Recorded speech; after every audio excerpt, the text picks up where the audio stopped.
നമസ്കാരം. കേരളത്തിന്റെ രാഷ്ട്രീയ ഭൂപടത്തിൽ നിർണായക മാറ്റങ്ങൾ പ്രവചിക്കുന്ന 2026 നിയമസഭാ തെരഞ്ഞെടുപ്പിന്റെ വോട്ടെടുപ്പ് ഏപ്രിൽ 9 വിജയകരമായിട്ട് പൂർത്തിയായി.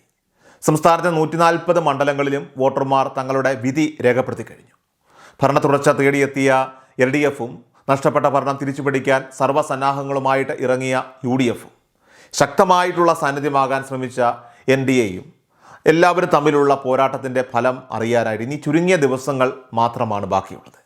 മെയ് 4 വോട്ടെണ്ണലിനായിട്ട് രാഷ്ട്രീയ കേരളം നെഞ്ചിടിപ്പോടെ കാത്തിരിക്കെ ഇപ്പോൾ പുറത്തു വന്നിരിക്കുന്ന സറ്റ താജ ഒപ്പീനിയൻ പോൾ സർവേ ഫലങ്ങൾ സംസ്ഥാനത്ത് വലിയ തരംഗമാണ് സൃഷ്ടിച്ചിരിക്കുന്നത്.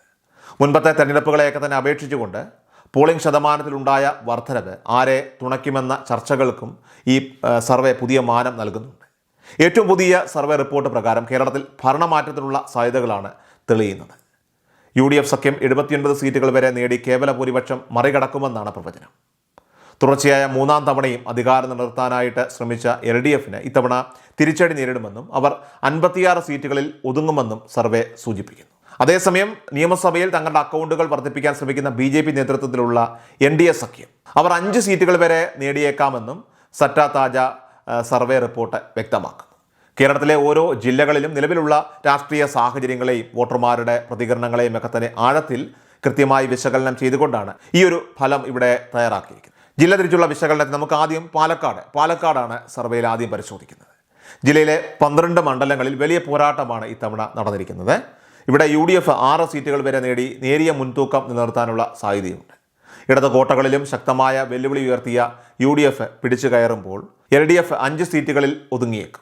എന്നാൽ പാലക്കാട് ജില്ലയിൽ NDA ആകട്ടെ 1 സീറ്റ് നിലനിർത്തുമെന്നോ പുതിയൊന്ന് പിടിച്ചെടുക്കുമെന്നോ ഉള്ള സൂചനകൾ കൂടി BJP ക്യാമ്പുകളിൽ ഇപ്പോൾ ഏറെ ആവേശം പകരുന്നുണ്ട്. ഇനി ജില്ലയിലെ കനത്ത പോളിംഗ് ശതമാനം അത് ഭരണവിരുദ്ധ വികാരമാണോ അതോ പ്രാദേശിക വിഷയങ്ങളാണോ എന്ന് രാഷ്ട്രീയ നിരീക്ഷകർ ഇപ്പോഴും വിലയിരുത്തുകയാണ്. ഇനി മറ്റൊന്ന് കോഴിക്കോട് ജില്ലയാണ്. കോഴിക്കോട് ജില്ലയിലെ സ്ഥിതിഗതികൾ LDFന് അനുകൂലമാണെന്നാണ് സർവേ ചൂണ്ടിക്കാട്ടുന്നത്.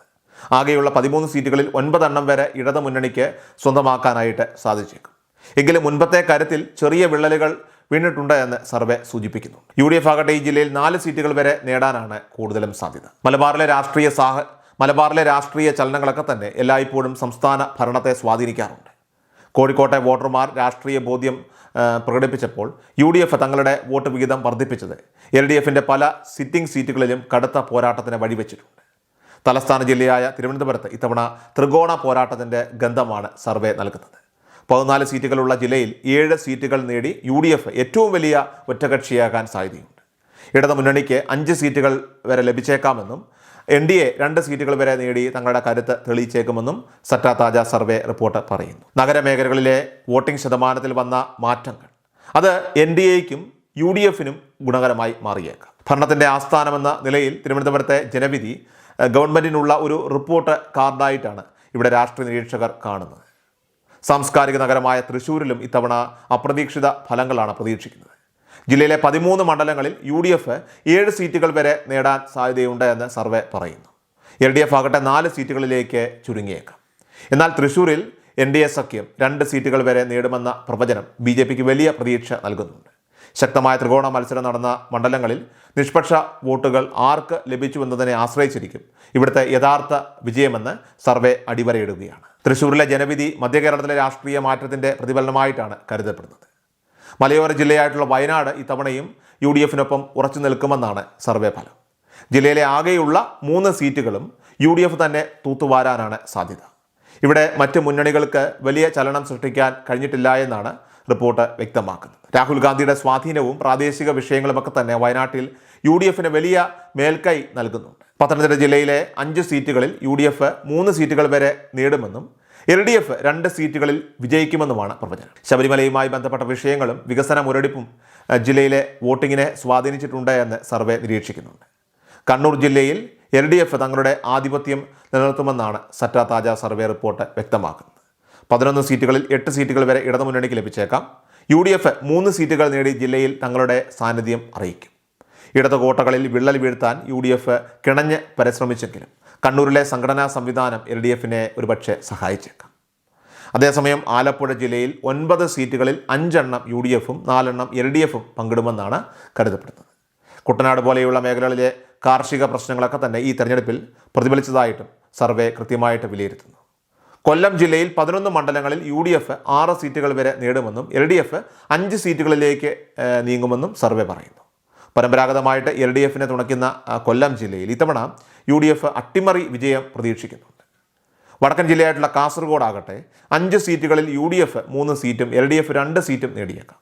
ഇടുക്കി ജില്ലയിൽ 5 സീറ്റുകളിൽ UDF 4 സീറ്റുകൾ തൂത്തുവാരുമെന്നും LDF 1 സീറ്റിൽ ഒതുങ്ങുമെന്നും സർവേ പ്രവചിക്കുന്നു. ഹൈറേഞ്ച് മേഖലയിലെ കർഷകരോഷം അത് ഇടതുമുന്നണിക്ക് തിരിച്ചടിയായേക്കാമെന്നാണ് സട്ടാ താജയുടെ നിഗമനം. മധ്യ കേരളത്തിലെ നിർണായക ജില്ലയായിട്ടുള്ള എറണാകുളത്ത് UDF തരംഗമാണ് പ്രവചിക്കപ്പെടുന്നത്. 14 മണ്ഡലങ്ങളിൽ 9 എണ്ണം UDFും 5 എണ്ണം LDFും നേടാനാണ് സാധ്യത. നഗരവൽക്കരണവും വികസന ചർച്ചകളും എറണാകുളത്തെ വോട്ടർമാരെ ഏറെ സ്വാധീനിച്ചിട്ടുണ്ട്.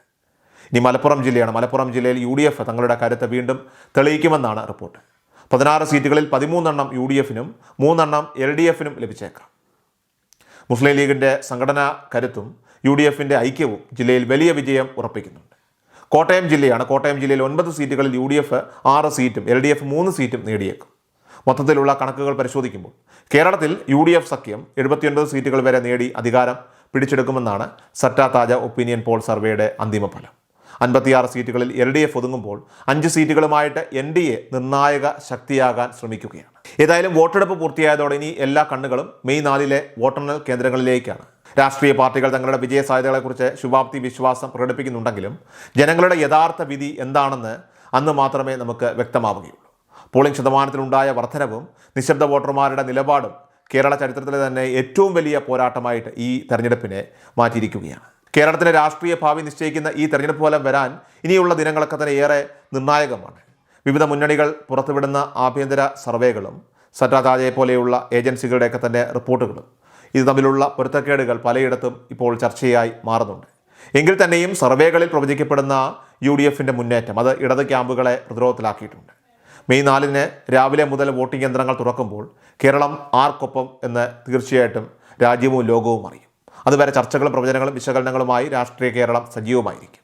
ഏതായാലും വോട്ടെണ്ണൽ സുഗമമായിട്ട് നടത്തുന്നതിനുള്ള എല്ലാ ഒരുക്കങ്ങളും തെരഞ്ഞെടുപ്പ് കമ്മീഷൻ ഇതിനോടകം തന്നെ ഇപ്പോൾ പൂർത്തിയാക്കിയിട്ടുണ്ട്.